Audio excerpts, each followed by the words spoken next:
Jeff Meacham Network's Multiverse of Media. For over 15 years, the recognized symbol of excellence and the standard bearer in coverage of sports and entertainment.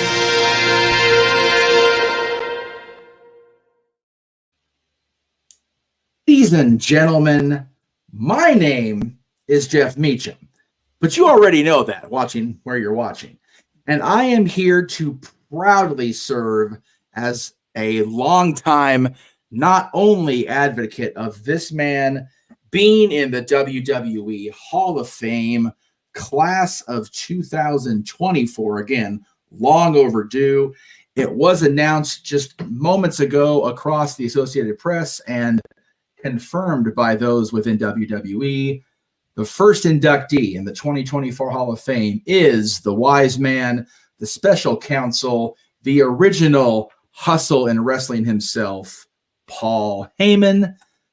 I am joined on screen, much like the Tribe of Extreme was a band of brothers against the world. I am joined by my brothers in the Castilian Studios, the Renegade JJ Williams, Statboy Mike Caldwell. Gentlemen, what a wonderful way to start our Monday morning. We had the final match of the Man Called Sting last night, and now we awaken to one of his greatest rivals within WCW as leader of the Dangerous Alliance. Paul's in the Hall of Fame. JJ, you wanted to come on here and address the world. And let me, before we get too far here, we are inviting the entire world to join us if they wish. On screen with I'll get the banner here. There we go. If you'd like to come on here and talk about the wise man in the WWE Hall of Fame, there is the way to do it. So again, good morning, good afternoon, good evening, good night, wherever you are. JJ, we'll start with you, sir. What are your feelings on the wise man joining the WWE Hall of Fame at long last? Well, as you pointed out, I think it's about time for Paul Heyman to get his just due. As soon as they announced that this year's WrestleMania was going to be in Philadelphia, I think we pretty much all speculated and assumed that the man who birthed the Tribe of Extreme in a little bingo hall in Philadelphia, Pennsylvania, would more than likely be our headliner for this year. So it's definitely not a surprise, but long overdue nonetheless. Absolutely. Mr. Caldwell, what say you up there in the upper right? Call internet wrestling community. And you guys better pick up. I can agree with that. You know, it's like, what the hell took so long? I mean, he's been on our TVs every week for the better part of the maybe last 5 or 6 years, if not even longer. You know, you can't say Paul Heyman without mentioning ECW. You know, his stories are legendary. His you know, every word out of his mouth is the truth. He does not hold back. He has no vault. He has no filter. So, you know, as stated again by one of my first longtime friends, it's about damn time. And then the bigger question is now, who inducts him? You know, I mean, there are so many questions and not enough answers right now, but you'll get them eventually. I'm very happy for you, Mr. Paul Heyman, sir. God bless you, sir, for going into the Hall of Fame. You deserve it greatly. So Jay, it's funny you mentioned, you know, they announced WrestleMania and WrestleMania week, I should say, because it's no longer just a single night. It's a freaking event. But they announced this a while ago, and I, hand to God, have had these items in my cart on WWE Shop waiting for this announcement with the approval of the financial department down the hall. These are now on the way. There you go. Cool. Okay, they announced it. Interviews are likely going to be a thing. Like, it didn't even take 25 seconds. Ding. There was the money in the till. All right, there you go. So finally get my Paul Heyman guy shirt after having my own shirt based on it. Thank you, Greg Cherry. And the ECW hat, the ECW hat with the red brim, because that's the only ECW hat you can wear, right? I mean, come on. So, but I'm happy for Paul. I know that Paul has long been a polarizing figure. Let me be clear on that. But I don't think any of us will disagree with his place in history, period. The questions automatically go to who inducts Paul Heyman. It really depends on people's status in their own wrestling world. Do you bring Tommy in, who's currently working with TNA? Do you bring Punk out of injury reserve because you don't have to wrestle to speak on the greatness of Paul Heyman? Although Punk's speaking about Paul Heyman was out of greatness. And speaking of greatness, the man who will be at WrestleMania weekend. Are you going to the Hall of Fame, sir? No. Oh, no. You gotta go now, though. You gotta Boot go him now, off the though. stream. Boot him off the stream. Hey, you know what? I'll never boo Big Baller G because he invited me and mine to stay at his place. And if it wasn't for the cats, I'd be at Mania. Like, for real. Can't do that. But No, Big Baller G is here, everybody. We plan on going to, what is it, WWE World now on Friday. Oh, okay. That's fair. So, That's fair. I mean, yeah, the tickets for night one, it's just me and my wife, were around like $400. Good deal. So, I mean, we're going to be sitting like in the 200 section up in the, but you know what? I don't care where I sit. It's Mania. It's the experience. It's Mania. This is your first Mania, yes? Yes. Okay. Well, and then night two, me, my wife, and 3 of my buddies are going to be together watching it. So there you go. We'll see Heyman twice because I think they do the Hall of Fame twice now during Mania, like where they come out. They did that with Undertaker, I think, because it was Undertaker. Right. Okay. Because on the second night, only he came out by himself. Because Undertaker. Right. Okay. But you'll get to see Heyman twice for sure. Because if Cody accepts this tag match, Heyman will be walking in with the Bloodline on night 1 and with Roman on night 2. So, well, maybe not night 2, but he'll be there for sure. But it's thoughts overall on Paul. I mean, we've all long touted the greatest Paul. Hell, people will claim forever, and I don't disagree with it, that my managerial approach when I was involved in indies, black hat, trench coat, like it's Paul. What say you about the Wise Man? What say about the Wise Man? I mean, it's about damn time. It's in Philly. It's just due. I feel like we're gonna get the loudest EC FNW chants in the world. We'll hear it from here. But yeah, good for Paul. I didn't really watch ECW at all. I mean, and then, thanks to the network, you can go back and watch ECW and, his time in WCW, I've seen bits and pieces here with him in WCW, obviously WWE with being the general manager in 2004 and all of that, and being buried alive in the cement.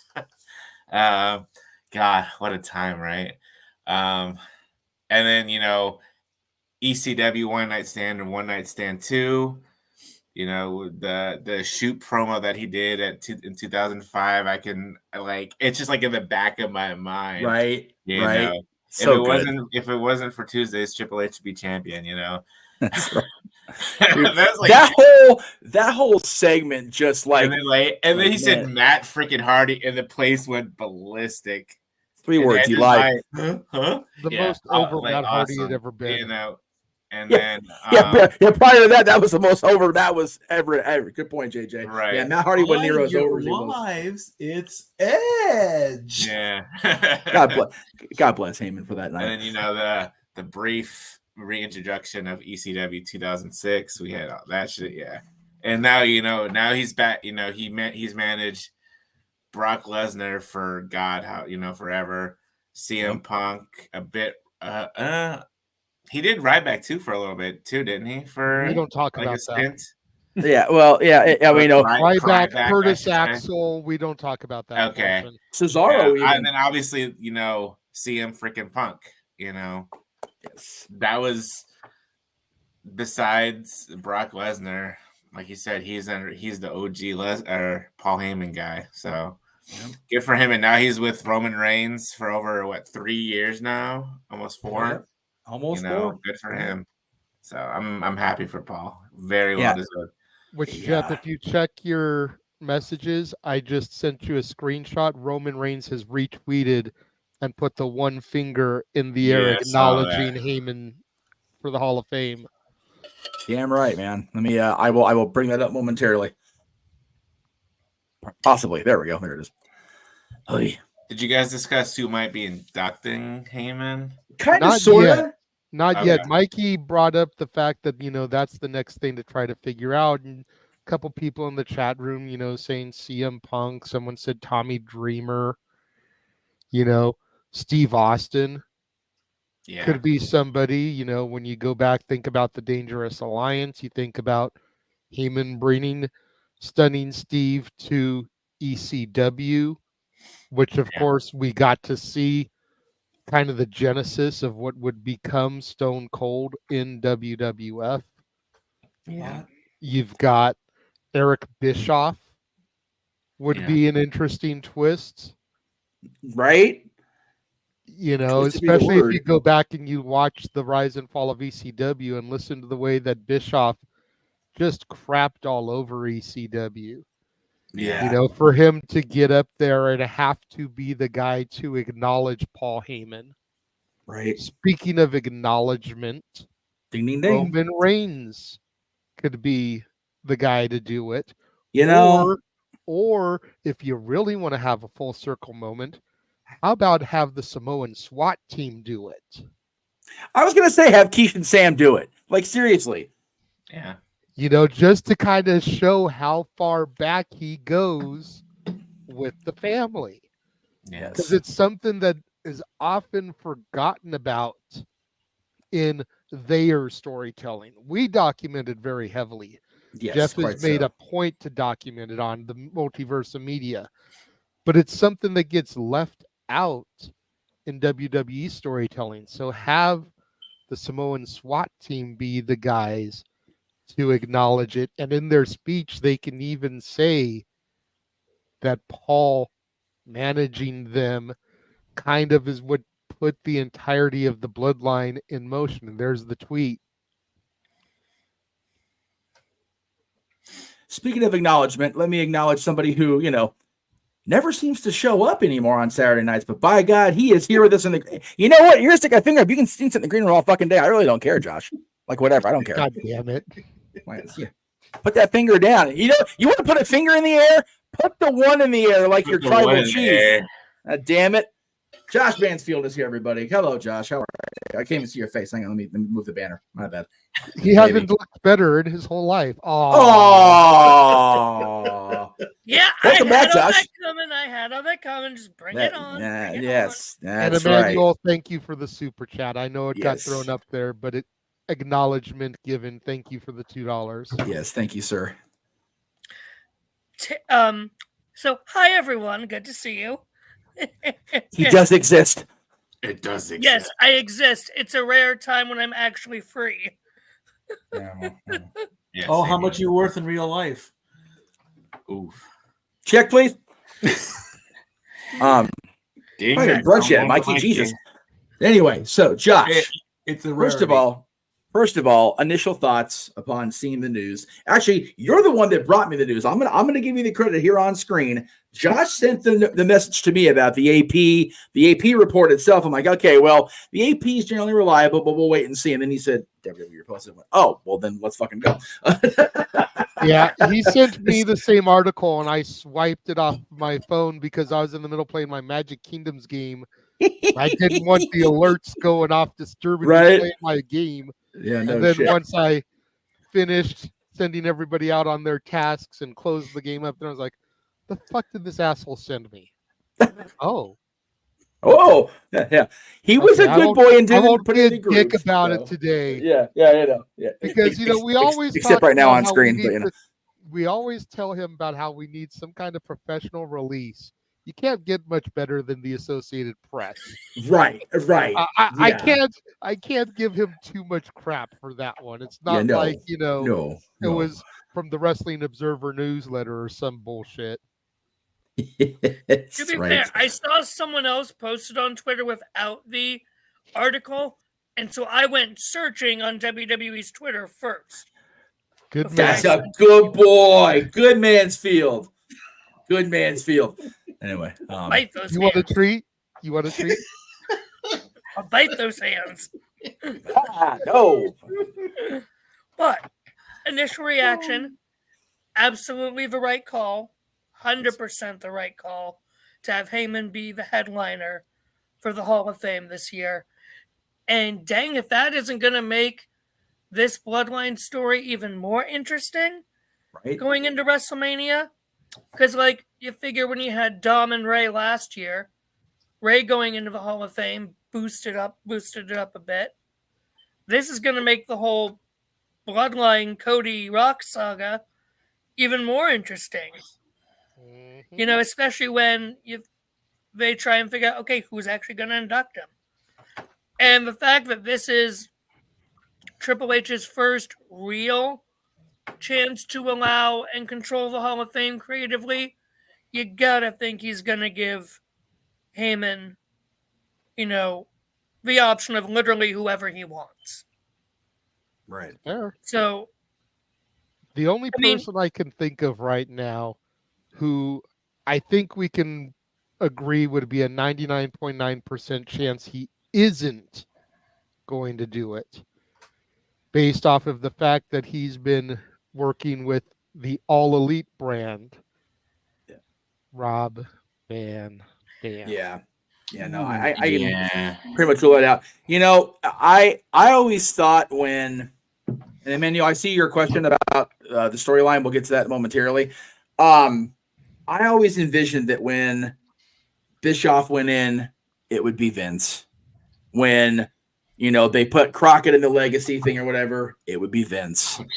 I really thought it would be Vince with Heyman. It's obviously not an option anymore, but it's one of those that's the type of stuff that makes this whole nonsense with McMahon so bittersweet. It's like, man, Vince could orate about Heyman and just how much of a pain in the ass he was, but at the same time, how influential he was, right?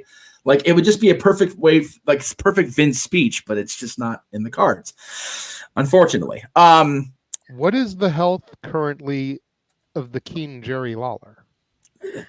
Last I heard, he's getting better. He looked good the last time they showed him on video. He looked good, but JR has said his speech is still very much not up for a speech, if that's what you're leaning toward, Jay. His verbalization is still not anywhere near that capacity. He could probably fly to Philly and attend, but I wouldn't. I would say an expectation of him giving the speech would be a little high at this point. Fair enough. Strokes are no joke, man. Strokes are so unpredictable. Some people come out of it and they're better than ever. Some people don't come out of it, unfortunately. So it's kind of one of those things. There was a question. I'll get back to it. Come on, computer, work with me here. There we go. I personally think, and for those of you listening only, if you're driving to work, please don't stop and watch our shit if you're driving. You can just put us on audio. Christ. Only other question is, when the Bloodline storyline is done, is Heyman done? I think this announcement is indicative of the end, and I say that because Heyman has always been one of those, I don't want to do it while I'm active, but here we are. Yeah, but see, I don't know. With the globalization of WWE here in recent years, Puerto Rico, Germany, Australia, France, the UK, when are we going to get another WrestleMania in Philly? It could easily be another 10 to 20 years. Right. You've got to take that opportunity while it presents itself. And I think that was the selling point with Heyman is being able to do it in Philly. You know, Dynasty says Punk has to be the one to induct him. No, Punk doesn't. No, he doesn't. He may be the odds-on favorite, you know, if you went to the gambling websites. Right. Because the whole I'm a Paul Heyman guy generated from CM Punk and that pipe bomb. Right. So he may be the odds-on favorite, but I think what we have to look at is, and hopefully we'll get a clearer picture as the weeks progress, is this going to be an ECW Hall of Fame class Right. or not? Yeah. Because if they start to go the route of this being an ECW Hall of Fame class, you lose some of the big names that could really speak and induct Heyman. True. You know, Yeah. you got to figure if this is going to be a ECW class, Dreamer's got to go in. He's the heart and soul of ECW. Yeah. Raven, arguably the greatest character ECW ever produced. Yeah. Yeah. The Sandman, there would be no Stone Cold without the Sandman. Nope, you're right. More ways than one. You know, you look at guys like Bam Bam Bigelow, who how the fuck is he not in there already? Yeah. Right. You look at someone like the Queen of Extreme, Francine. Yep. Yeah. You know, There was a another one who's probably not, but Right. maybe can get considered. You know. Yeah. Somebody said Dynasty said Sabu. Yes, I don't Sabu. know. Sabu would be cool, but Sabu's whole gimmick has always been that he doesn't talk. Right. Yeah. He's been doing that more lately, but it's still it's obviously, but that's always been his shtick. And without his longtime tag team partner, Rob Van Dam, to be able to carry the weight, because hell, we know he's booked for Tony Khan on 420. Yeah. So it's not like he's gonna be, to Sean Garner, which woman goes in? I did literally just say the Queen of Extreme, Francine. So yeah, if you have a ECW class, Franny's got to go in. There was a chat in there. Or Dawn. Or Dawn. What if things are smoothed over enough between the parties that Shane Douglas is at this Hall of Fame? Jesus Christ. We had the franchise of WCW have his last match last night. Let's get the franchise of ECW that overdue screen time just one more time. Yeah. I would be like, okay, Shane, come here. We understand it's a live mic. We understand it's Philadelphia. But no, Shane. That's bad, Shane. It's Hall of Fame. You behave. As long as he comes out to the podium and says, "Cut my fucking music," I'm good. I'd be okay with freaking. Honestly, at WWE, I'd be okay with freaking. I like the idea about Jazz, but I'm sorry, Jazz does not. When I think of ECW female, Jazz is not the first name to come out. No, because she came in so late in the game, and by the time she was there, it was like on the downward end. And then even I love Jazz. I adore Jazz, but her time in WWE just didn't connect enough because it wasn't consistent enough. Yeah. Her legend has grown over time because she's such a trailblazer and such a fucking badass. But her impact in the moment, either company, it's like, Anyway, I agree with the chat that it's got to be if it's going to be one person and it's not an ECW centric class. I feel it's either got to be Punk, who can orate like no other. But if we're going to go old school ECW, let Joey Styles go out there and do his thing as only Joey Styles has ever been able to do. If I may, two things. One, again, we don't know if this is going to be an ECW centered class or not. No, we don't know. We have no idea yet.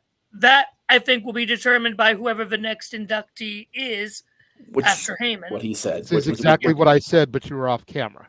Sorry. Yeah, I was getting my Taco Bell. But I actually want to bring up a possibility that Emmanuel said in his super chat, Taker. Yeah. Because if you really look at, apart from, William Moody was Taker's technical first manager, But for real manager to really start working with Mean Mark Callis in WCW, the man who really actually got him into WWE was Paulie Dangerously. Oh, that's very true. The history there is just, and you'd think if 2020, 2021 wasn't a thing, and they would have had inductors for those classes, Taker would have inducted Kane.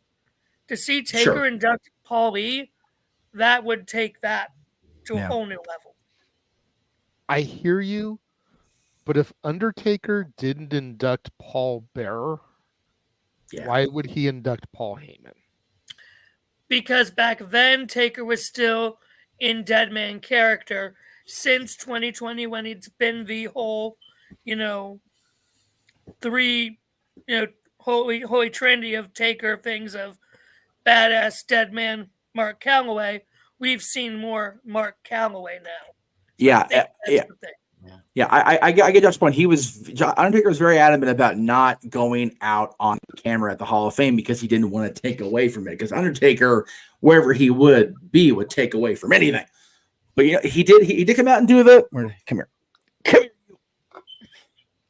Did come out and do the thing, after his sons left stage and everything. But I think Mark Calloway coming out and inducting Heyman would be okay, but I would still prefer the others we've mentioned. I wouldn't mind Undertaker ever, never mind Undertaker on my screen ever. But there's another one in the chat that I want to bring up. Talk about live mic danger. Well. I don't know about Joel Gertner with a live mic, but he's much more tempered than Shane Douglas has ever been. So maybe they gave Scott Steiner a live mic last year. That's fair. That's funny. Speaking of Joel, he was just at I didn't get a chance to meet him, but he was at the MCW Fan Jam last month. How's he looking these days? The same. He's still wearing that neck brace. Damn it. And Blue Freaking one of the longest injuries ever. Seriously, they give the Ace Orton shit right there with Orton's arm brace. So I have yes, sir. I have two things. So nobody mentioned those damn Dudleys. Yeah. It's funny. I was going through X and Bully had reposted it saying, your Hall of Fame ring is going to be in FedEx. Shit. And your tracking number is ... That was so. That's funny. Not enough numbers, Paul. And then I don't know if she had enough time in ECW, but I don't know how much of an impact for if they do a ECW type of class is Beulah. Oh, Beulah definitely deserves it. God, man, she damn near gave her life for that company more than once. Beulah deserves it, but I think if you're only putting one woman in to define ECW, it's got to be Francine. Oh, it has to be She's Francine. the queen of extreme for a reason. Right. And I saw somebody in a private chat. I've been going back and forth to the No DQ chats because I put the link in there too. Mm-hmm. What about Todd Gordon? I thought about Todd. Yeah. Or is the whole stigma, still there with him? No, because you know what? He was on Paul's DVD. I know. So, and he was in a lot of the Rise and Fall book version, not definitely the DVD version. He wasn't a part of that, but he was in the book version quite a bit. God, there's so many what ifs. I mean, God, if Eddie Gilbert was still alive, if Dusty was still alive, and if Cody wasn't in the Bloodline storyline against Paul, God, let Cody just have a segment for as long as they want to talk about Paul, because Cody could, or the Rhodes family could, expunge on Paul. There again, that's the greatness of Paul Heyman. There are so many lives that his influence has touched that hell, any one of us could put together a 15-minute induction speech and not be winded. It would just be so. And again, the people in the wrestling media, if WWE were to reach out to them, Bill Apter is mentioned in the chat room, and Bill Apter, that scrawny little shit Heyman cost me that photo, just things like that. There's so many different avenues of wrestling that Paul Heyman has been involved with, or even, influenced or touched or whatever, that the possibilities for inductors are endless with him. And that's what's great about Paul.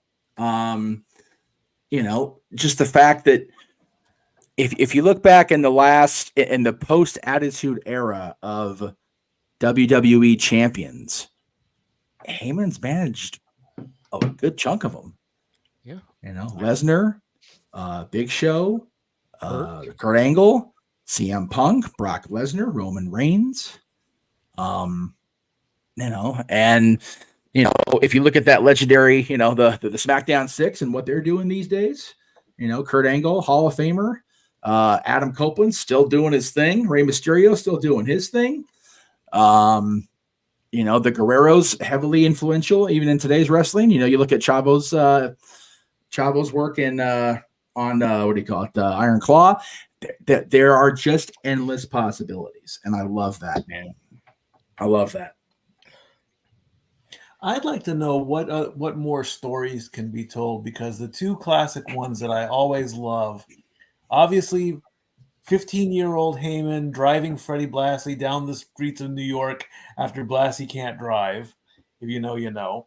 Yeah. And the going backstage, getting the picture of that iconic picture that he took, and then here comes one of Vince's trusted executives and thanks Paul by giving him the handshake with the $50 bill. Yep. That's an amazing story right there. To have your first payment given to you by an executive with you just having a camera that you bought with your bar mitzvah money to make a career out of yourself. Hey, man, literally. It's genius. Genius level 9,000. I'm sorry. I gotta hashtag that one too, because that's just crazy, If Heyman's anything like with what we've been seeing with Taker and his One Dead Man shows, there are lots of stories to still come out. Oh, sure. And Mrs. Big Baller in the chat room. Good to see you. And I'm putting the over-under at the ECW chant from the crowd over 2 minutes. Oh, easily. At least. Easily. God, I thought of something. Oh, I was going to say a story.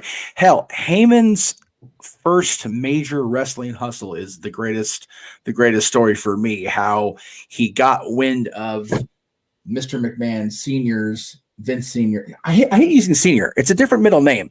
Vincent J. McMahon. I'm going to start trying that and see if I can get that to roll off my tongue enough.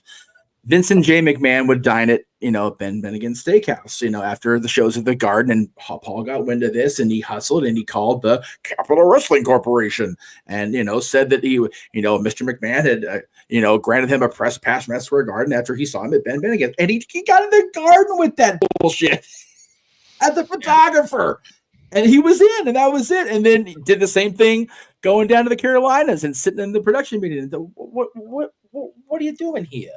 No, I understand. What are you doing in this production meeting? This is American Dream, Dusty Rhodes. I'm here to learn from you. All right, baby. I'm going to keep genius and go ahead and sit in the back. We'll do a thing. Fucking completely hustle. Dude, I've been working on Dusty for years. The top tier is more than aware of my love for Dusty Rhodes at this point in the game. But just the fact that his entire career is based on his Twitter handle, Heyman Hustle, man. That's what he do. He inspires me just on that alone, let alone all he's done since then. Just an amazing career. And what's so great about it is it's not just Paulie Dangerously. It's not just the hustle. It's not just the promoter of ECW. It's not just the head writer of SmackDown. It's not just the advocate, manager, whatever, of some of the greats of all time. It's everything he's ever done. Yeah. And it's all one guy. When I first got into this 22 years ago, I was long touted on Bobby Heenan's the guy. Bobby Heenan's the guy. And I think if Bobby were here, he would even say Paul Heyman's the guy. Yeah. I just thought of one more based on what you just said, Jeff. as a possible return to induct Heyman, that would be Stephanie McMahon. I think that's the way to, if you try to slowly bring her back, that might be the way. Sort of like they've done in the past, like when Mean Gene passed, how they brought Hogan in. When Warrior was inducted, he specifically asked for Linda. I think you could. The difference is the entirety of the McMahon name did not have that stink on it like it does now. And again, I'm not trying to take away too far from this because this is awesome for Paul, but I think the best thing for WWE to do is just not even mention the last name. And I mean, for a long, long time. They need to Shane also. Yeah, no Shane, and which is a shame. There will be no Shane because if you hear the stories, Shane almost bought ECW for real, and man, what could have been. So, Shane, come back. Yeah, right. Jesus. I would. Yeah, in a perfect world, this news about Vince was revealed a long time ago, and the stink is off, and the kids can come back and do their thing. But we don't live in that world. That's why I think Bischoff would be a solid choice. Yeah, I agree. Yeah, look, perfectly honest, I'm kind of mad at Eric and Conrad right now because they took away our freaking pre-show and post-show watch-along yesterday, so fuck them for that. But you wouldn't have been able to tell by the numbers. What's that? You wouldn't have been able to tell by our numbers. Oh, I know. We did so good last night. It was awesome. And I appreciate everybody in the multiverse tuning out. And again, this is low compared to some others. You know what? Fuck you. I'm gonna take my win. We were above 40 all night. I have 306 views just on my channel alone from last night's watch along. Right. Yep. I am not complaining whatsoever. Yeah, we consistently had over 40 people throughout a 6-hour broadcast. That's a long attention span for today's wrestling fans. So I'll go to the fans for that. First of all, let me give the fans a little love. We did bring up Stone Cold as a possibility. I don't feel like he would fit for Heyman. Yeah, Austin's not one of those inductor guys. He's just not that guy. No. I could see Austin inducting Vince if that day ever comes. True. That would be valid. Because Austin McMahon was the feud of the Attitude Era. Yes. Yeah. So I could totally see that happening. And I could even see him inducting The Rock. Right. But I don't see Austin fitting for ECW. No, I got you. You know, again, it goes back to what I said when Josh left the camera. A lot of it depends on whether or not they go ahead and make this an ECW-centric Hall of Fame. Right. Yeah. Right. Because if they do, you lose a lot of the great names that you would imagine to do the induction. Right. If they don't, you leave those names open, but when do you get the opportunity to put some of those names in again? Like, seriously, especially with as global as WWE's been getting lately. We very easily could have WrestleMania in Wembley in the next 5 years. Yeah. Josh, I appreciate the news too, but if you're going to be here, be here. Sorry, it alerted me on my phone. So I know. It's alerting sports bar. Just be here. Be here. Just be here. Sports bars tomorrow. Sports bars tomorrow. I love you for it, and I'm happy for Mr. Kelsey, but especially when the owner of the sports bar is just on the other side of Jeff there. Right. Casey Kelsey retired, and Josh had to tell us right now. So I'm talking about the balls on the air for it. So because I can't get as much as the prep work I have to do today, I'll worry about it tomorrow. That's right.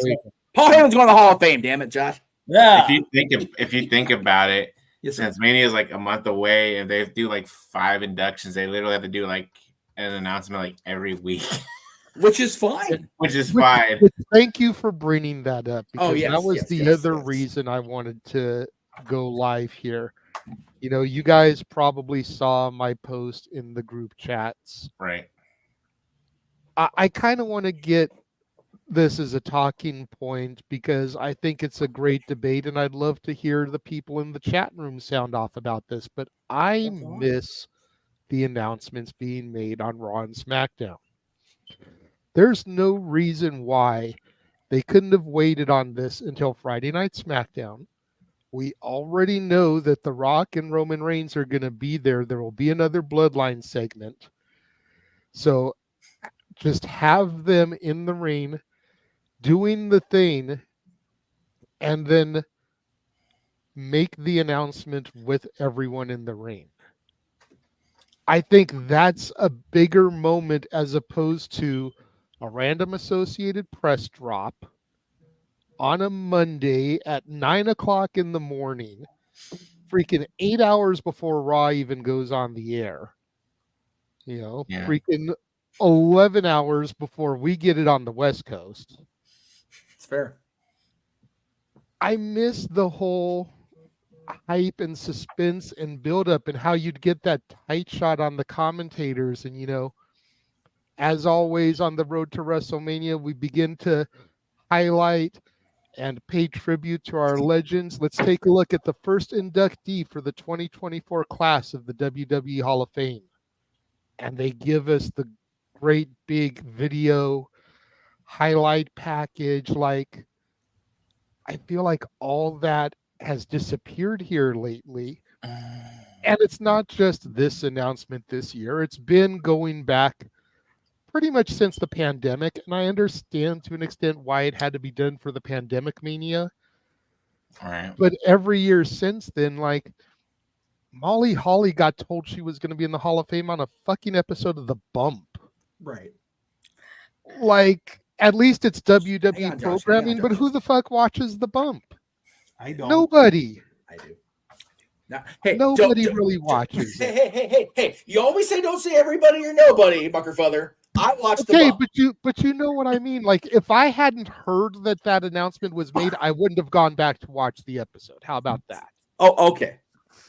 Okay. You know, but don't you be shaming nobody down there. It's not something that everybody tunes into on a regular basis. You may get certain people, the Noah Fosters of the world, who eat up everything wrestling on television, or the ones who are home with nothing better to do, Mansfield. But brutal. Most people don't watch it. They're at work when the Bump is on. I'm working. You know, sleeping. I wish they would go back to the big moments on the air. That's fair. You know, just close your eyes and envision the fact that they're there doing a Bloodline segment and there's an announcement. You know, Michael Cole comes out or Corey Graves gets on the house mic and starts to make the announcement about the first Hall of Fame, and you get Roman Reigns like, are you really interrupting your tribal chief for this? Just pay attention. Do that. And then have it be for Paul Heyman. Like, I can just, the moment everybody would be like, oh shit, this storyline just got taken to another level.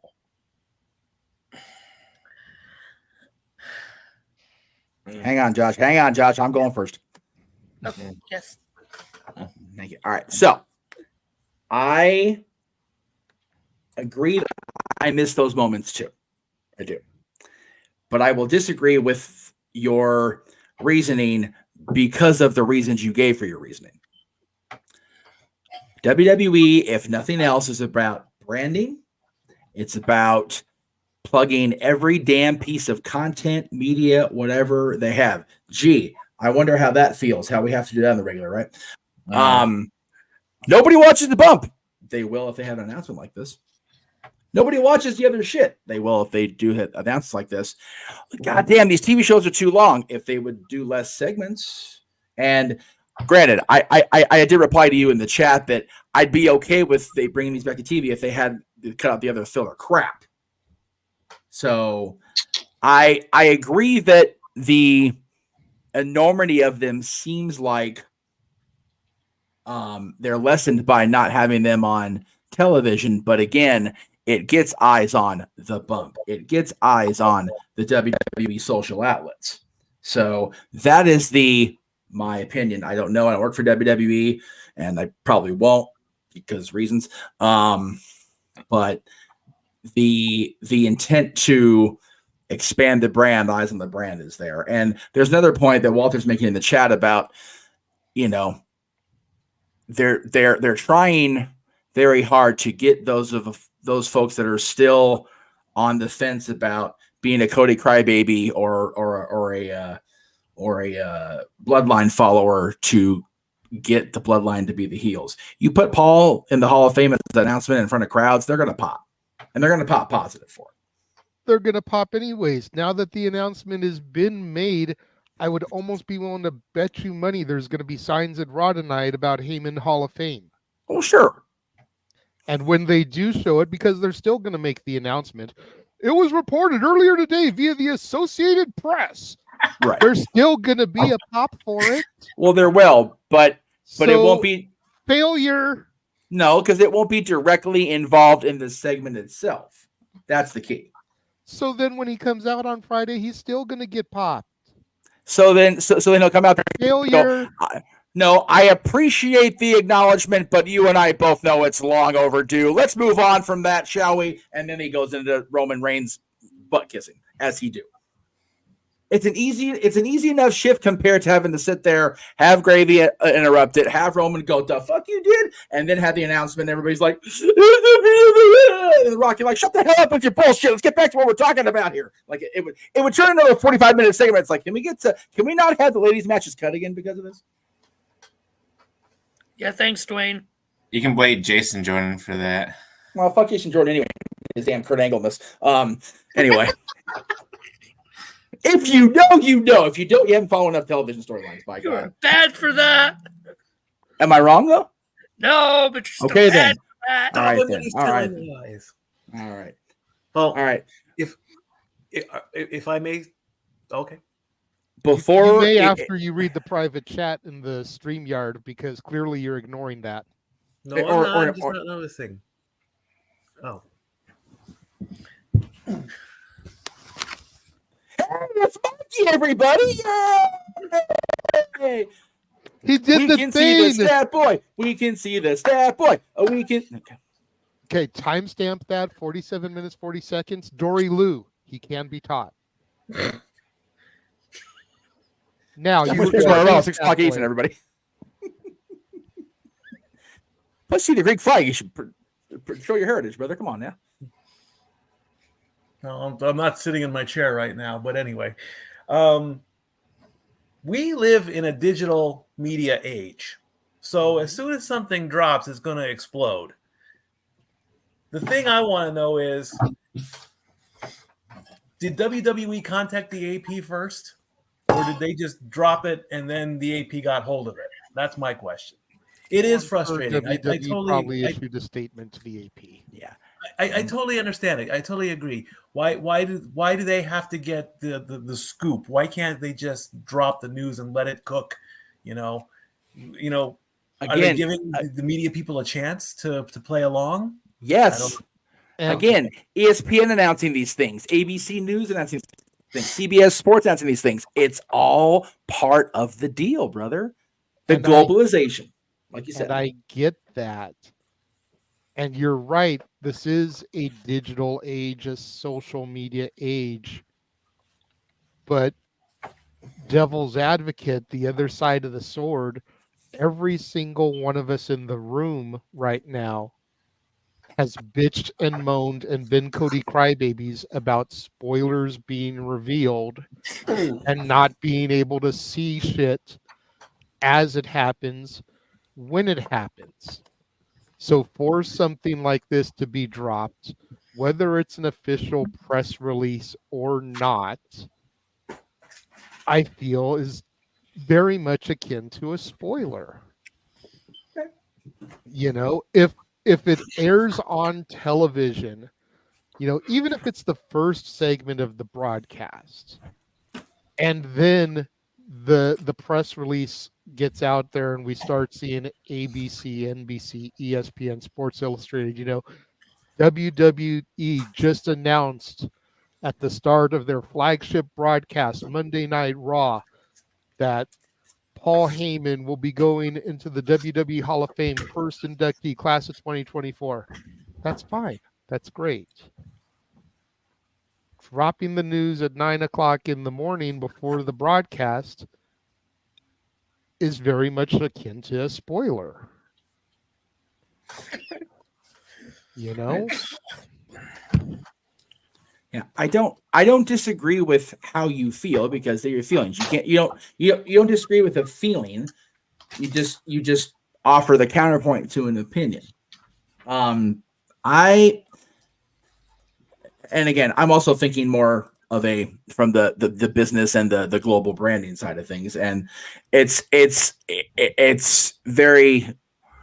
I find it more challenging to think as a fan these days, just because I've got so many, things going back and forth. But I do see your point and acknowledge your point as I wear my tribal chief shirt. I just don't necessarily agree with it. Look at you throwing my hand up. Good boy. Good boy. He's learning, Jay.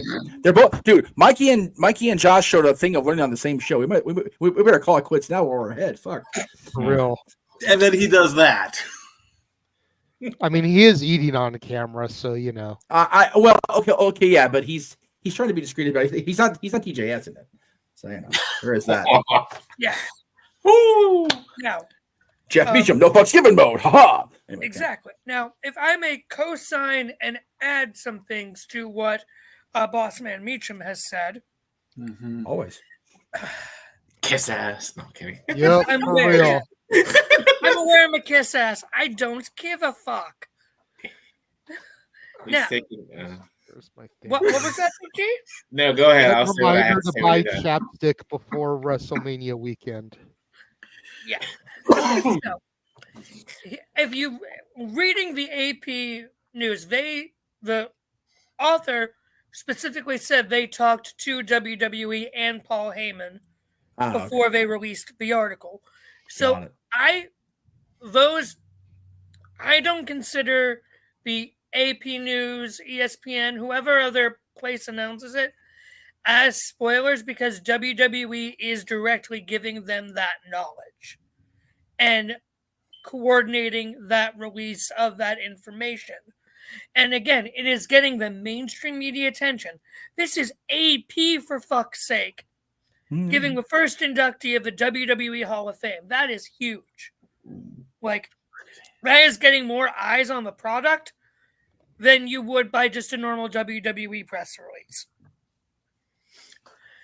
Now, them just announcing it on TV as before, yeah, I used to like that as well. But I like how they've switched to in recent years, even if they haven't done another media organizations release, to where we've actually gotten to see some of the announcements actually live to that person as they happen. Molly Holly, for example, beautiful moment. Eric Bischoff on Corey Graves' podcast. That was cool. Beautiful moment. Kane being told by Undertaker on the bump. Beautiful moment. Because you see the reactions live. Fuck Chase U. Except Thea Hill. If you're going to say fuck Chase U except the hail, then you're clearly going the opposite. Huh? Okay, not like that, damn it. I am not trying to cause I am confused. The no DQ chat last night happened again here. No. I am confused. What happened? Don't ask. No, I'm about the chat. I'm about you. Like, you're anyway. Make your point. I'm sorry. That was mean, but I don't care. Yeah, I know. Okay, Jay, come back. Yeah, you're good, JJ. But I know I'm good, but just pay attention to what my image is. No, we see it. I feel like getting that mainstream knowledge and getting more eyes on the product before the show is a smarter way to go than just playing the video package that night on Raw or SmackDown. WWE considers itself a media company first and foremost. That's what Nick Khan has always said, more than a sports entertainment professional wrestling company. So that's where you're getting all that sort of other media. See, I'm going to disagree with your agreement with me here now. Because, don't run the video package at all if you're going to make the announcement elsewhere. Save those awesome video packages for the Hall of Fame. Oh, yeah, agreed.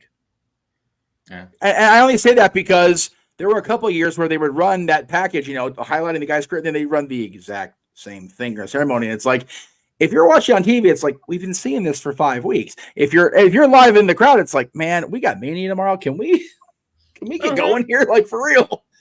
Shit. I'm still sitting there, we're going to listen to Dwayne talk about his fame. I'm like, fuck, Dwayne, we got Mania in the morning. I got to go Magic Kingdom.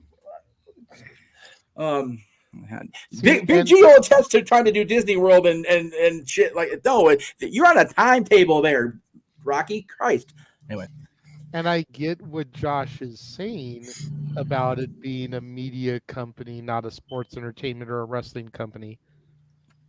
But in being a media company, why would you want to give somebody else the breaking news when you could break it yourself on your own program? Cross promotion. Mainstream media attention. You save that shit. You give the cross promotion the following day after you've broken the news on your broadcast. But then it's already old news. Do you think Kiss FM is gonna give KZLA? I'm just throwing radio stations out here. Forgive me, or K-Frog, the opportunity to break news about their radio station? A little bit different. No, they're going to break their shit first. No.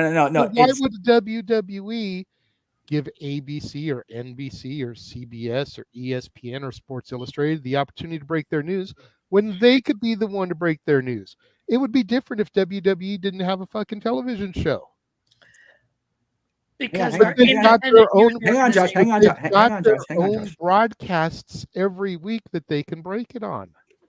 And then the following day, the other outlets can pick it up and spread the news.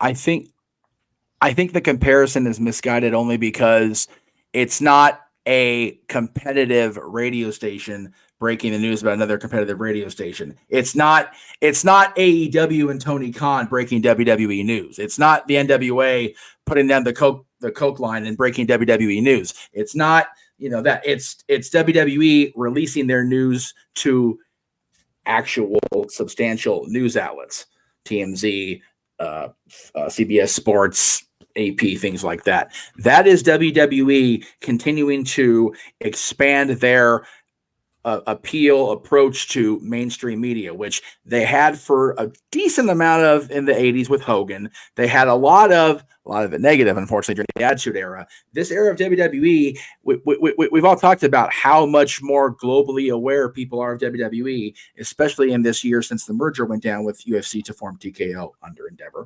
So the more, I'll put it like this, whenever in the Attitude Era when Tyson showed up, how many news clips did they show on Raw when Tyson showed up? Every news source and their mother picked up that piece of information. I'm not saying Paul Heyman going to the Hall of Fame is a Mike Tyson joining WWF news bit, but that's the kind of thing they're going for. But I get that, but that was after the event already happened. Okay. When Tyson showed up in WWF, ABC, CBS, NBC, ESPN, Sports Illustrated weren't announcing at 9:00 in the fucking morning that Mike Tyson was going to be on Raw that night. True. That's valid. That's the equivalent of the point I'm trying to make. Okay. So I'll rephrase. My thing is, the media is less likely to pick up on this tomorrow because WWE announced somebody for their internal Hall of Fame is not a global news item. But if they say, hey, AP, throw it out there. Hey, ESPN, throw us a bone. Then they get the other outlets to cover their shit, and then they can go, hey, we got coverage on AP this morning. Hey, we got coverage on ESPN last night talking about our shit. That's the difference. They can talk about WWE can talk about the fact and have the brag rather than they do their thing. The news picks up on it, and they continue the brag a week later. I know it sounds like, I guess, different. And okay, Mikey T says I'm talking sense. I'm quitting for the day. I quit because Mikey T's on the same page as me. I think I'm okay here. See, I find it hard to believe that in this world of entertainment that we are in, because we all know wrestling isn't real, it's scripted, it's entertainment. I didn't use the F word. No, I know. Frick. But I find it hard to believe that a gentleman with a 35-year career involved with a global icon in all of entertainment and the wise man, the right hand of the biggest thing going in WWE for the last 4 years, wouldn't be news the following day.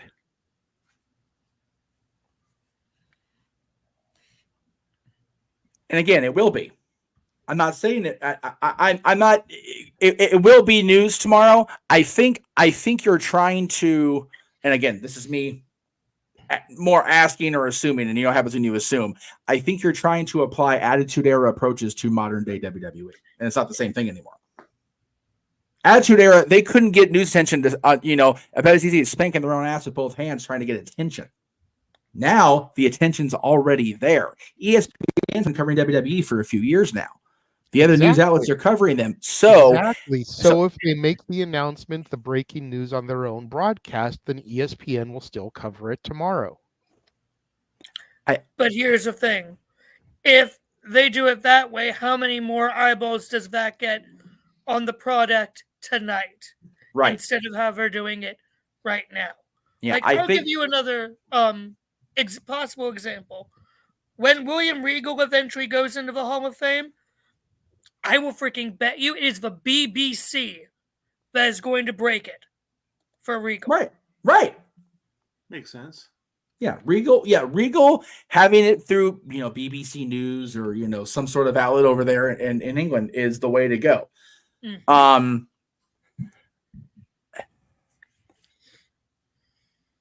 Like I said, I do miss them doing the announcements. I just think that there's two different approaches that we're having in the room here, because one is of the business sense of, get as many eyes on the prize as you can before the prize is revealed. The other thing is, man, I miss that shit being a fan. So I guess the $1 million question will be when the ratings come out for tonight. Well, if more people tune in because of the announcement, then it worked. If less people tune in, then maybe they should have saved the fucking announcement. Well, I think, but you and I specifically, and the group of us have talked about, the ratings don't mean near as much as they used to. It's all about the different numbers. WWE's approach has shown in the last, let's see, we'll call it 3 years because Roman's been champion for almost 4. The last they've done their biggest business ever across the board on all fronts, and part of that is having their approach to the mainstream media be altered drastically. That's what led to this merger in the first place. That's what led to the entertaining the idea. Did any of us ever think the McMahons would ever sell this company? Absolutely not. And now, as it became more of a possibility, it was like, you know what? This is actually starting to make some fucking sense. And it made sense. And it makes sense now, especially with what's going on in that family. So I think the approach is solid. I just, again, I And you know what? King Mike makes a valid point I was going to make, and I completely forgot. So thank you, Mike. Tony Khan's getting universal praise for the first time in a long time after yesterday's show. That was a damn good show. Even the scrum wasn't a complete train wreck like it usually is. So I think WWE possibly. I don't agree WWE's trying to counter, get their positivity back from AEW. They don't need to with what's going on right now. But they definitely want to get, again, that's another reason they want to get the attention back on them. Sting and AEW justifiably had the attention last night. We all said that. Nobody should have been the focus of anything last night except Sting and AEW. And I was just going to ask, because based off of what you said last night when you went off the air, great show again, by the way, last night. Let me throw that out there. Good job. You said that, how can WWE top that? So based on what you just said, you may have. Are you answering your own question or no? Or is this? I don't think this is the. Yeah, you know where I'm going with this. Is this a possibility? Yeah. Oh, Sting just finished up in AEW, so now we're going to counter by saying Heyman's number 1 in the Hall of Fame. No. Last night's program will be answered by whatever 33 days from now. WrestleMania. That's the only thing that can touch Sting's retirement is a WrestleMania moment. And right now, the WrestleMania moment's looking good, as Booker would say. So Emmanuel, I think, sums up what I'm trying to say. It's definitely a mixed bag. If you're a fan and you want these announcements back, you're going to be disappointed today. You're going to be disappointed next Monday and the Monday after that until we get to Mania weekend. If you're in the business, you want that business to have expanded views. So it's a pro and con thing. And I'm glad you brought it up. It was a talkable moment like you thought. So I'm glad it was brought up. But however we feel about it, Paul Heyman is in the Hall of Fame. And it is long overdue, as we said. And I'm looking forward to the other, let's see, we're 34 days, so we'll probably get another 4 names, 1 per week here as we go into it. So it'll be very interesting to see if we get another ECW name, if we get a Philadelphia-centric name, perhaps. Yeah, that was the other thing I was thinking about. Is like, as far as the women go, the only other woman I could think of, outside of going Francine ECW related, would be to finally do Sable. Yeah. Because of her WrestleMania 15 title match, the only time she defended the championship was in Philadelphia. Josh, I see your face. I know where you're going. I see your face. I can imagine where you're going. But the last time I checked, Sable wasn't some jacked up dude named Brock Lesnar. So she's married to him. Doesn't matter. Right. Well, unfortunately, Jay, it does. It does. Because has Brock Lesnar been found guilty of anything? No. Has Vince? No. So why should Sable have to suffer? It's not about. Hang on, you guys. It's not about Sable suffering. It's about the WWE trying to keep their distance from everything involved with that right now, including Brock. Unfortunately, Brock's off the video game. Brock's out of WrestleMania storylines. Whether any of us think Sable deserves it or not, unfortunately, Rena's tied to it. It is what it is. There's, it would be the same thing if, Mark Miro was going in, if he was still married to her and Mark was involved in this shit. So, just because, hang on, I meant to get Colin's comment. And see, that's the other thing. You and I come from the old school. Catherine, I'll get to your comment in a second because I vehemently disagree with the worthiness of Sable. She is worthy, but we'll get there in a second. Let me make my point here. WWE is so much more conscious of their own self than they ever have been. You think about when Sable was even there. This wouldn't even been a thing. It would have been pushed under the rug, which apparently it was for many years, and they trudged along. It's a completely different WWE now. as long as this haze is hanging over everybody in wrestling, not just WWE, they're going to avoid it like the plague. It's unfortunate for Sable. It's unfortunate for Brock, whether he's, actively guilty of this or not. I'll even say it's unfortunate for the Laurinaitis' family because it's not their fault either, right? Or Vince McMahon's children and grandchildren, not their fault either. But as long as this is hanging over the business, they're going to avoid it like yesterday's garbage. That's the unfortunate thing about Sable. However, so here's where I have an issue with this because we, especially the top tier, love us some Sunny. We always have. Even with what happened, we always will. But Sunny's time in the WWF as that person was very brief. And while she was the most downloaded woman in AOL history at the time, above Pam Anderson, above the other Baywatch people, Marvelous. Cindy kind of succeeded Tammy's place in that realm. Cindy was after Tammy, was already in either ECW or WCW at that point. But Sable was that person that not only had the sex appeal, but actually went through, did the wrestling thing. As you said, JJ, defended the championship at WrestleMania. It was the first time the championship had been defended at WrestleMania since Alundra. So it had been about 4 years. Yeah. And, again, Sable had that mainstream appeal, the level of Steve Austin. And that was big in 1998, 99. I think the best way to describe it so that Catherine can understand what is Hall of Fame worthy about Sable. You take away the Playboy magazines, you take away the women's championship. Rena Sable Mero was the bridge from Sunny to Trish. Yep. That'll get Catherine for sure. Both women are in the Hall of Fame. Yep.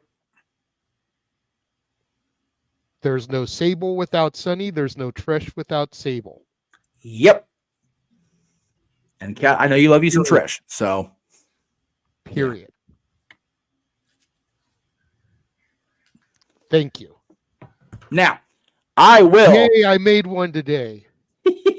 you made several good. I didn't say you didn't make good points. I just had arguments for them. Now, I will co-sign with the Cleaver on this one. Fucking thing moved. I am all about this shit. I am too. And again, I'm biased as fuck. For real. And I totally, if it wasn't Philadelphia, yeah, I would be co-signing on that one. But and that yes, was Ty, that was her moment, WrestleMania 15. Yes. And yes, Ty, I agree. She does deserve it. They can't unpinch their nose yet about what's going on. It is an unfortunate side effect of the bullshit. And there are a lot of side effects. There's a lot of side effects, not near enough inoculations yet. This is like COVID, but you can't underestimate this shit near enough. And with Joni, again, Joni got the induction that she was due with DX, and I applaud the company for that. They didn't have to do that, but they did. And Hunter flew in, Joni's mom, Joni's sister and mom both, who hadn't seen them in forever. So that was very sweet of Hunter, and I know it's a PR moment. Fuck you, just fuck you, for real. This is my opinion on that. And another good point by Colin. It's a damn good wrestling town. China was a hell of a wrestler. I just don't know. And again, it's one of those. The company's just so aware, self-aware now, and so self-conscious now this year. So, do you entertain the China thing with the background of why she felt she was forced out? Do you dance with that devil in this pale moonlight? That's the thing. I don't know. We talked about Jazz earlier, Cleaver. Again, I love Carlene. I do. She's an absolute doll, and she's a badass, and she would kick my ass knowing I'm saying this. And so please don't make me tell her this for real. She's small, but she's spry. She'll kick my butt. I just don't know if her. Again, if they do an ECW centric one, and the thing with Francine still in like lawsuit mode because of her image being used without her consent, maybe you go with Jazz if you can't get Dawn or whoever. So I don't disagree with it. I just don't think her time, if in ECW toward the end or WWE when she was there, really warrants it. Maybe, but again, they put Luna in the legacy wing, which I disagree with. I think Luna should have got her own induction for the record. Definitely deserved that. And Colin, I agree. I disagree. China solo induction over Sable period. Yeah, I disagree. Okay. All right, that's fair. Damn it! I'm not saying that China doesn't deserve it, but if we have to pick one over the other, yeah, it's true they didn't. China did to herself what she did. No, that's fair. That's valid. Sable is innocent bystander. Yeah, no, I know. Sorry, but it is what it is. No, you're and again, like I said, I'm biased. I was Joni's friend, so I know. It's hard for. So I get it. But at the end of the day, Sable's caught in the crossfire. No, she absolutely is. She is an innocent bystander on the frickin' on the Dallas lawn, man. That just that's just the way that is. As far as Candido, yeah. Again, I love put in the triple threat. I think the triple threat. That's how you get him, and you get Shane, and you can get Bigelow in, and just make it an easy grouping thing. No, yeah, I think that's the safest way to get Shane. Being honest. What's up, Josh? I didn't realize Bigelow wasn't in yet. No, he's not. Yeah, that's bullshit too. By the way, yeah. Motherfucker main evented WrestleMania against Lawrence Taylor. Yeah. Well. No. You know what though?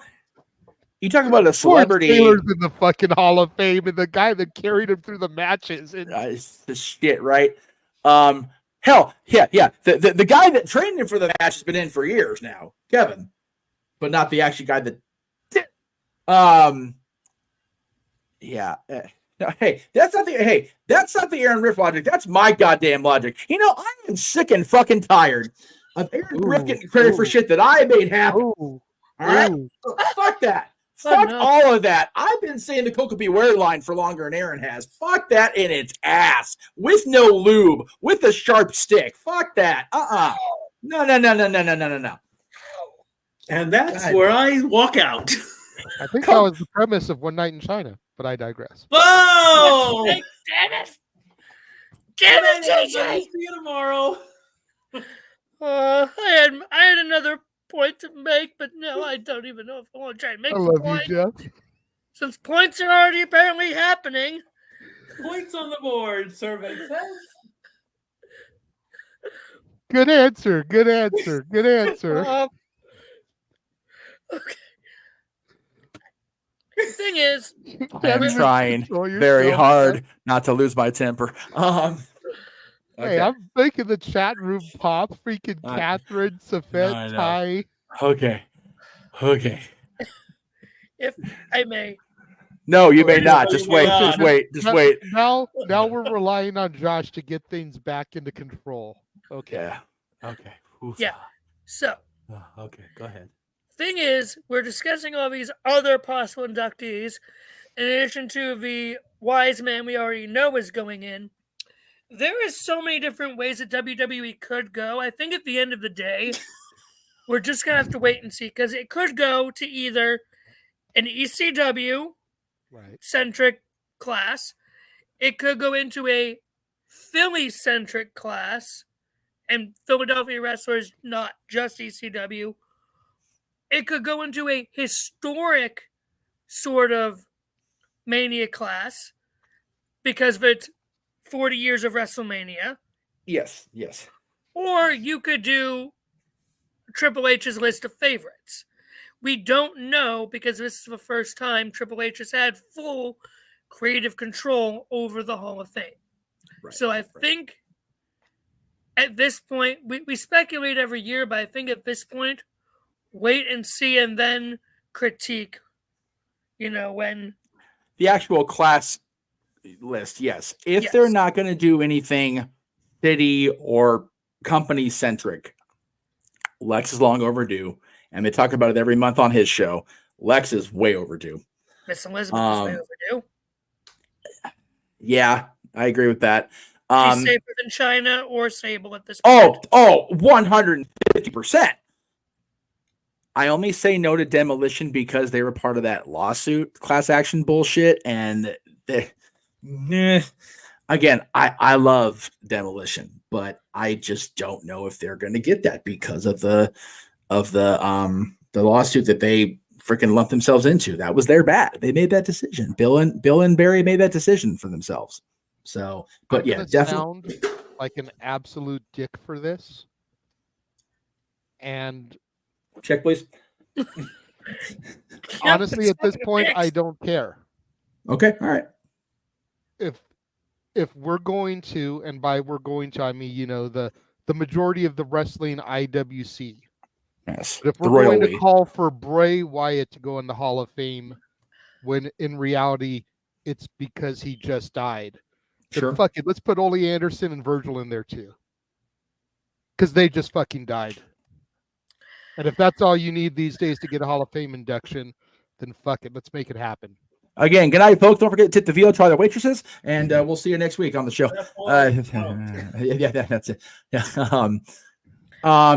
Dude, Ty spitting truth. Here's the thing, though. They're in Philly. It's gonna be Stallone, I think. Okay, so, here's my argument with Stallone. Oh, I got something to say about that. Other than the 2005 Hall of Fame ceremony, what the fuck is Sly done in WWE? Nothing at all. Okay. But that's, he did a couple of movies with Batista. What the fuck did Sly do besides? Hey, if they still put Batista in this year, we know this one's gonna, flip his lid. No. You know what? Again, we're still making it sound about Paul, and I really didn't want to go that way. That's my bad for letting that happen. Because we've had our discussion about Paul. Yeah. Now we're kind of talking about who else may go in. It's still part of the general conversation. Okay. So yeah, but as far as Stallone, again, as a card-carrying red and yellow, black and white wearing Hulk of Hollywood maniac, I credit Sly. Thank you for Hogan. Okay? But he hadn't done fuck all in WWE itself other than get paid a redonkulous amount of money he didn't need to get paid to induct Hogan himself. Okay, Schwarzenegger has been on WWE television knocking the fuck out of the champion live on SmackDown. Among other things, Arnold's done. But yeah, these two being part of that first WrestleMania, especially Cindy. Yeah. If we get celebrity, it should be Cindy this year, flat. Cindy should have been last year in fucking Los Angeles. Yep.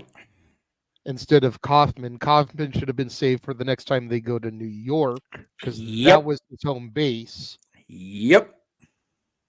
I get the You're point. Not going to win on that one for me, Josh, so you may as well not even try, bro. I love you, but you're just not going to win. You're not going to agree with? As far as Stallone goes, they've been making a big deal since January 1st about 40 years of Hulkamania.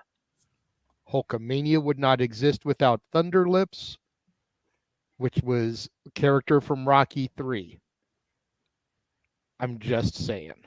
That's my counter argument for Stallone as far as why he deserves it. I definitely feel that Cindy deserves it over him. I will die on that hill with a stake of holly through my heart right alongside you, Jeff. Okay. But 40 years of Hulkamania would not exist without Rocky 3. And Rocky 3 led to him coming back to the WWF. Yes. It led to him defeating the Iron Sheik. It led to the 1,400-day run that people still think Roman Reigns could beat, as he's only 200-something days away from it. Oh. You know, it's almost at the point as far as Roman's reign, and I don't want to get too off tangent here, but we are tying it to Hogan, which is tying it to Stallone. It's almost at the point where we're at the same place where we were last year with the 1,000 days. He's just around 200 days from doing it. Why do you stop that freight train at this point? Cody Rhodes. I'm just saying. Why do you stop that freight train at this point when you're that close? I'm not saying I want it, but you were talking the business aspect earlier. Mm-hmm. From a business aspect, why do you stop that freight train when you're that close? No, I agree with that. And everybody else on fucking media, fucking Vince Russo is going on to his podcasts now talking about Cody Rhodes should win the title at Madison Square Garden. Who was the first fucking person to say that shit on the air? That would be you. Just saying. That would be you. But suck it, Russo. Rewinding it back. Oh, suck it, Russo. Without Stop Rocky that. 3, without Rocky 3 and Thunder Lips, there's arguably no Hulkamania. 40 years of Hulkamania. We're in Philadelphia, where Rocky took place. The iconic stairs. I'm just saying. So hang on, Josh. Yeah, because he's been itching and clamoring to argue me on this. So I have been. But just let me make a much less visceral apparently point, because you're about ready to pop there, little boy. Just relax. I'm gonna pop a blood vessel. I am going to pop the Jeff Meacham Network audience here with this, so God help me. Dun dun dun. Drew Carey deserves WWE Hall of Fame more than Sylvester Stallone does. Yes. Fuck out. Yes. No. Exactly. No, Jeff. That's the No. Hey. I will challenge you on that, because when I was on The Price is Right, I asked him about that, and he does not care about wrestling. He did it just to promote himself. I said, you should go in the Hall of Fame. He's like, no, that's not me. I'm not a wrestler. I don't deserve the Hall of Fame. It's not that he doesn't care. He's just fucking right in what he said. However, Yeah. he was in the ring. He competed in the Royal Rumble. Okay, but 2001. also, I even said a while back, before Sting was even a WWE thought, we had aspirations of putting him in the Hall of Fame. I quipped up. I said, look, if Sting wants to go in the WWE Hall of Fame, he has to show up in the WWE. Bottom line. He did it. And he popped in, and he got in as he deserved it. Okay. Yeah. Here's the okay. I am gonna kill your entire philosophy here with one statement. Go ahead. Drew Carey is in the celebrity wing, but Bob Barker isn't. Get the fuck out of here with that bullshit. Okay. All right. Okay. I agree with that. First of all, as far as your point down there, Skippy, I prefer Jif. I do generic peanut butter. I don't do Actually, I prefer Peter Pan peanut butter. Peter Pan. Jif is correct, and creamy all the way. Of course, Josh prefers creamy. Anyway, anyway, we're going to hell today on the podcast. You would have thought that you were crunchy, chock full of nuts. Good night, everybody. I'm Dan. Crunchy Skippy's bomb, though. Crunchy Skippy's bomb. You got to give me that. Anyway, fucking hell. All right. The point was made about Drew Carey over. So it's an actual wrestler name. Forgive me. I forgot who it was. Again, the thing. Okay. Oh, it was Sting. God damn, poor Sting. Sting's lost in all this shit now. Golly, poor Sting. One day removed. Fuck that guy. Whatever. Like Jesus. He never should have left the police. Right. Oh shit. Dude, Truth made that comment this morning on Twitter. And it's a bummer Sting's dying with fucking Gordon's picture. I'm like, oh damn it, Ron. Why? So much head trauma, so young, so little. Anyway. Now, as far as Sting. Okay, I'm making my point now before I lose my fucking mind again. Okay. Sting not being in the Hall of Fame and not having been WWE is the same thing as Vern Gagne. Here's my difference there. Vern Gagne contributed to the history of wrestling as a whole. And WWE at that point, no, not Jackson's Hall, shut up, chat room. WWE was trying to present themselves as the Hall of Fame of wrestling. So Vern Gagne going in made sense. Sting going in prior to 2014 made sense. Drew Carey is not a wrestler. So had he not been in the Royal Rumble match, don't put him in the Hall of Fame.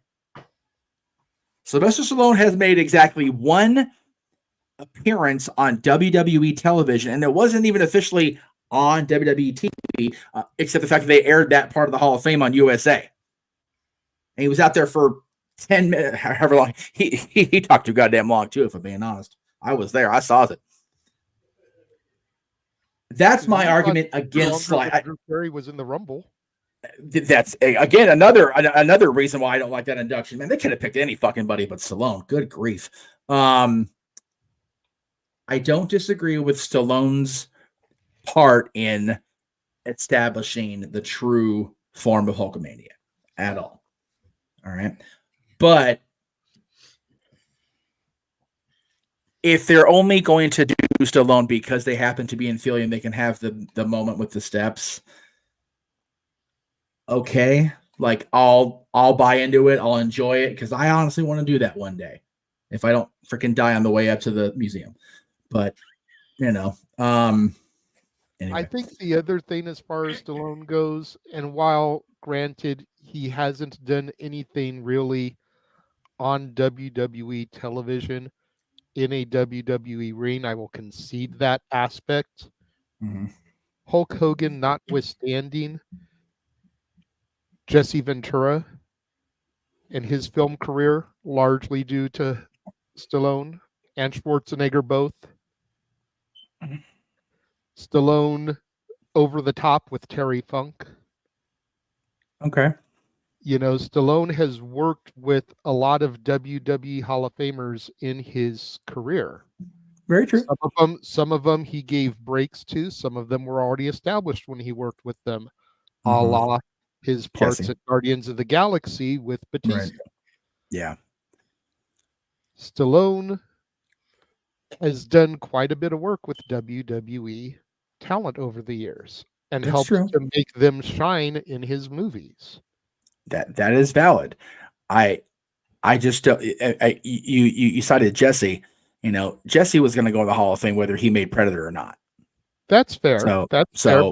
But I'm speaking on Stallone's credentials. No, right. But I cited Arnold because he's done WWE TV before, like actively been involved in shit. So that was my argument with Arnold over Sly.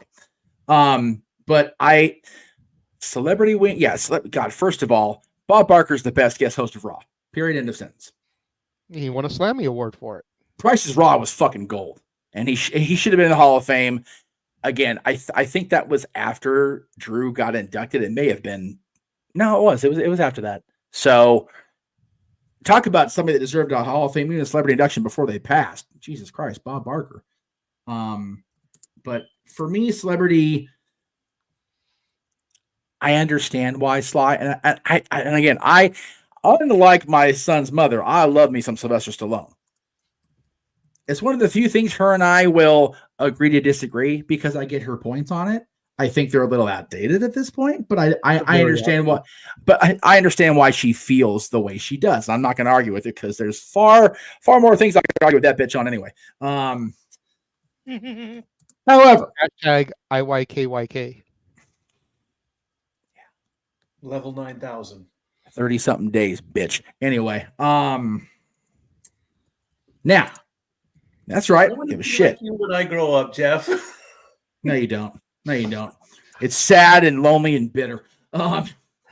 Except with Dylan Chair. Then it was freaking great. 50 years? Got it. All right. Anyway. So sweet, Nicholas. Anyway. Oh, that's right. It was after the Trump thing. Okay, well, whatever. Sorry, I saw the private chat. But yeah, I agree that if they're not going to do anything specific, Luger, Elizabeth, some sort of valid celebrity would be nice. If you're going to go with a tag team and you can't go Demolition because they're part of the lawsuit thing, just trying to think Philadelphia, and I mean the Dudley's already in. If you can find Perry Saturn again, the Eliminators, although John's since passed, pretty sure New Jack and Mustafa both passed, so you can't do the gangstas in non-posthumous mode. I love Jerome Young.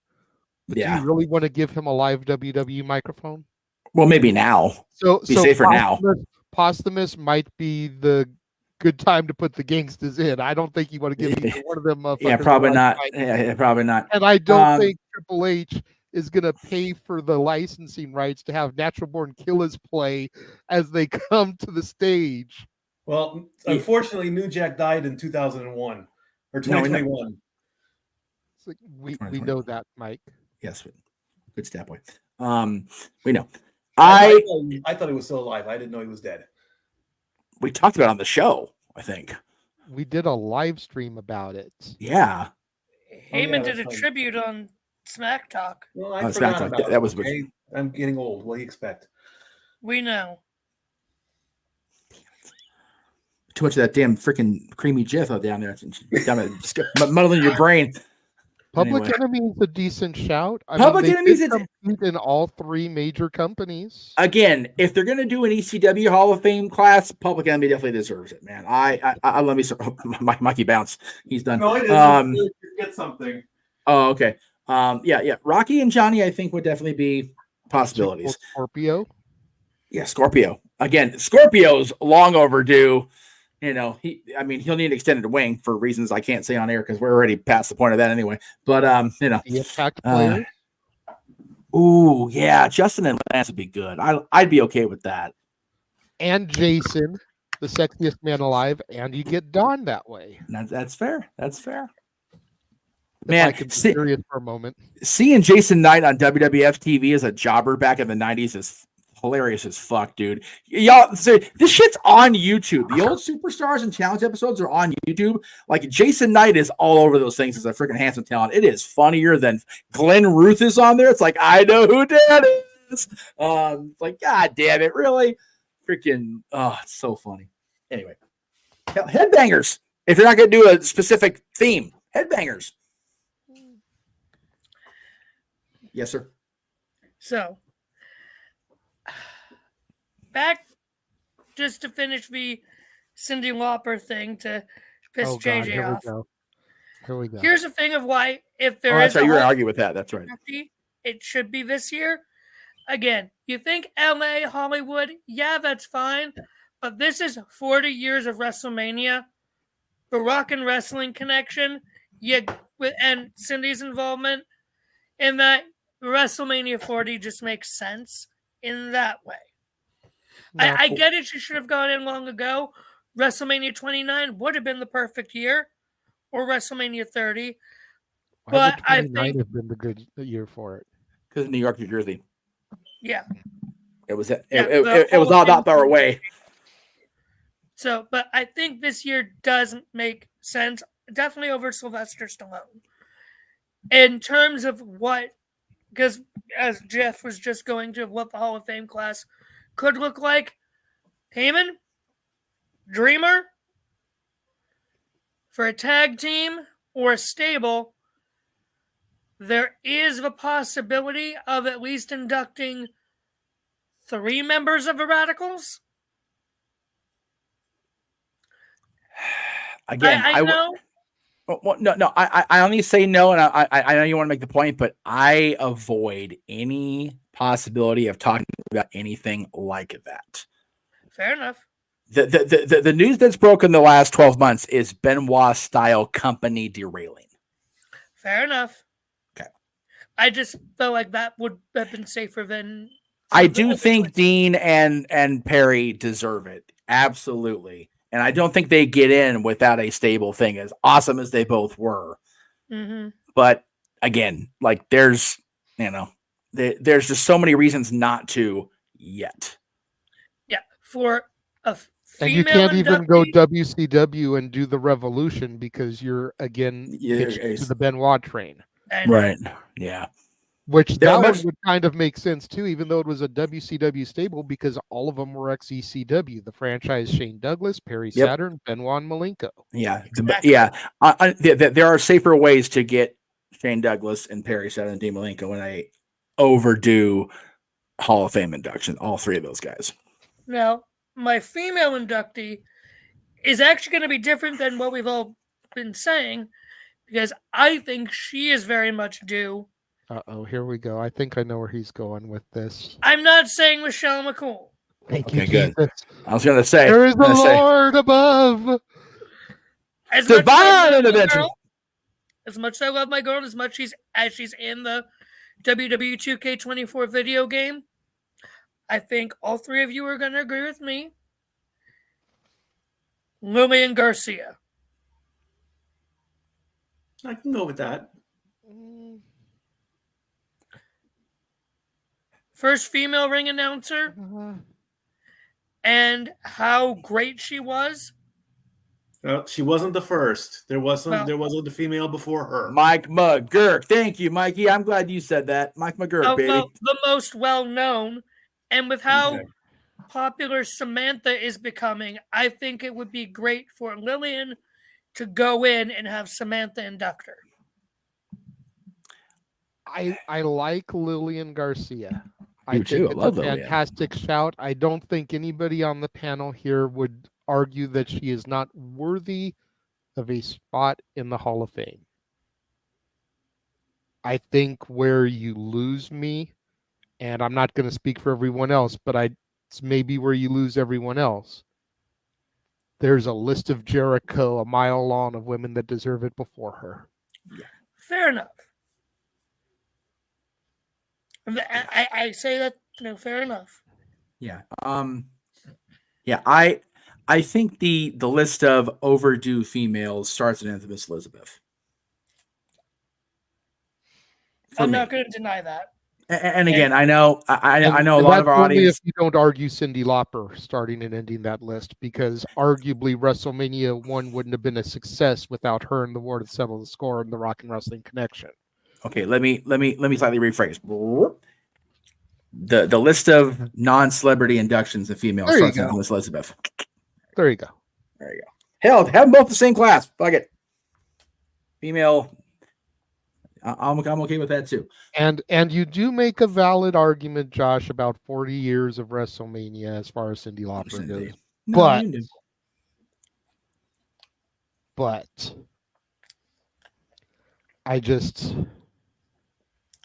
I feel like it should have been last year. So here's what you do. Hearing Josh bring up the Rock and Wrestling, I got it, man. I got it. Celebrity induction, Rock and Wrestling, the voice of Hulk Hogan, Brad fucking Garrett.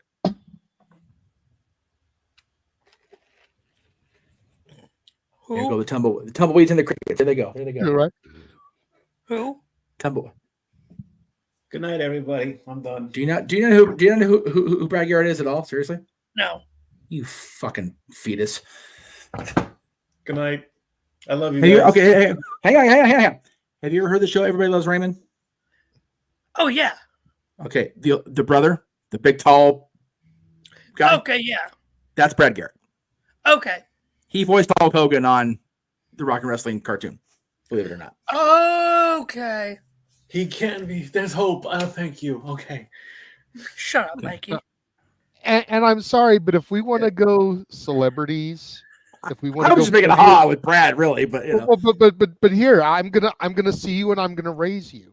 Oh, if we want to go celebrities and we want to go 40 years of Hulkamania, how about Rick fucking Derringer? Who? Ooh. The guy who's seen Real American. Oh, okay.